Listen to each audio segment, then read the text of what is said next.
Okay, video 1, cold start, 1965 Buick Skylark. Keys.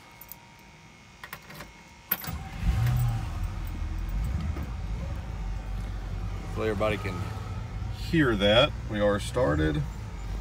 Just to prove it, put it in gear, and we will drive a little bit here. Alright, somebody did ask earlier about the handling.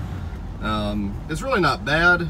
You have to be used to no power steering, no power brakes obviously, but as you can see as I just drive around the storage unit here down the street from my house, that we're in pretty tight corners and it handles fine driving with one hand while videoing, and it's really not bad at all. Car drives straight. All right, I'll move on to the next video. Thank you.